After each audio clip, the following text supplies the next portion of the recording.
His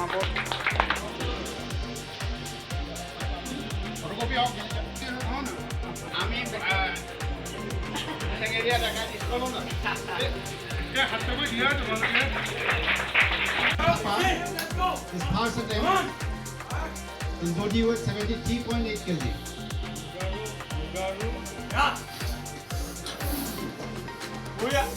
Down. Next left. Come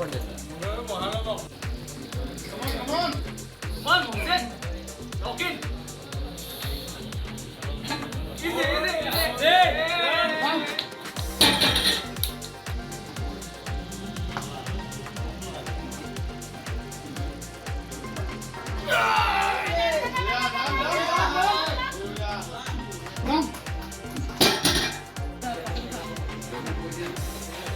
Priya Panigar, raise your hand.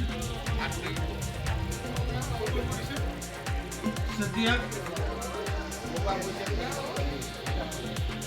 Puja Dotto.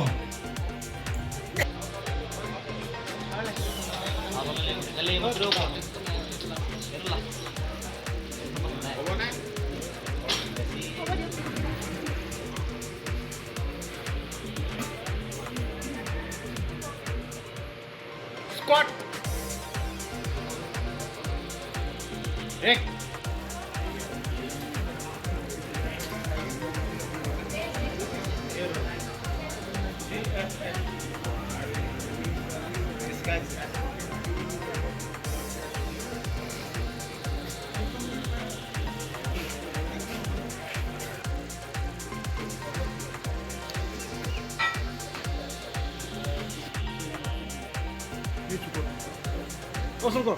Break.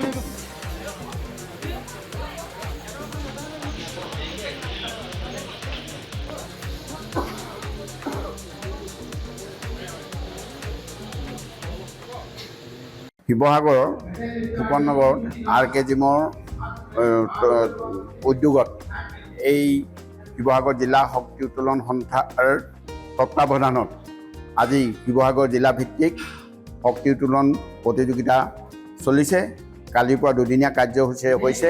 এই প্ৰতিযোগিতাত শিৱসাগৰৰ বিভিন্ন প্ৰান্তৰ পৰা প্ৰায় শতাধিক খেলুৱৈ ইয়াত অংশগ্ৰহণ কৰিছে আৰু এই ক্ৰীড়াৰ যোগেদি আমি এখন সুস্থ সবল সমাজ গঢ়িবৰ কাৰণে আমি চিন্তা কৰি এই কামবোৰ কৰি আছোঁ আৰু এখন নিচামুক্ত সমাজ আৰু সুস্থ সবল সমাজ যুৱ সমাজক আমি আগবঢ়াই নিয়াৰ কথা চিন্তা কৰি আমি এই দিশবোৰত লাগি আছোঁ আৰু ক্ৰীড়াৰ যোগেদি যে বিশ্বজয় কৰিব পাৰি সেই কথাটো আমি সঁচা অৰ্থত প্ৰতীয়মান কৰিবৰ কাৰণে চেষ্টা কৰি আছোঁ।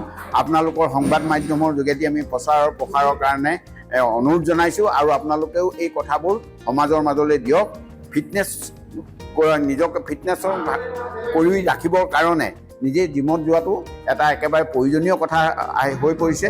সেইকাৰণে আজি তাৰিখতো প্ৰায়বোৰ মানুহে জিমলৈ অহাটো কৰিছে, কিন্তু এইটো নিয়মিতভাৱে কৰি থাকিলেহে নিজে সুস্থ হৈ লগতে সমাজখনকো সুস্থ কৰি ৰাখিব পাৰিব বুলি আমি আশা প্ৰকাশ কৰোঁ। বহুত দিনৰ বিৰতিৰ পিছত শিৱসাগৰ জিলাত আন্তঃ ক্লাব শক্তি উত্তোলন প্ৰতিযোগিতা আমাৰ জয়ন্ত ৰাজখোৱা আমি একেলগে মোৰ গুৰু আছিলে ফুকননগৰত RK জিম ফিটনেছ চেণ্টাৰ উদ্যোগত আৰু শিৱসাগৰ জিলা শক্তি উত্তোলন সন্থাৰ সহযোগত অনুষ্ঠিত হৈছে। বহুত খেলুৱৈ ভাগ লৈছে। তেখেতসকল খেলুৱৈসকললৈ মোৰ প্ৰথম আন্তৰিক আৰু শ্ৰদ্ধা নিবেদিছোঁ। লগতে উদ্যোক্তাসকললৈ ধন্যবাদ জনাইছোঁ। আৰু পাৱাৰ লিফটিঙে মানুহৰ খেলটো সুন্দৰ ফিট কৰি ৰাখে। Squat, deadlift, power lift, bench press কৰিলে এই তিনিটাই যদি প্ৰত্যেকেই কৰে নহয়, মানুহ সদায় ফিট থাকিব। এখন সপ্তাহত 4 দিনকৈ প্ৰত্যেকে কৰিবলৈ কিমান ৱেট উঠাইছ সেইটো ডাজ নট মেটাৰ হৈছে। ফিট থাকিবৰ কাৰণে সদায় ফিট থাকিব। আৰু দ্বিতীয়তে শক্তি উন্নয়ন সন্থাক মই অনুৰোধ কৰিছোঁ এটা এৱাৰনেছ কেম্প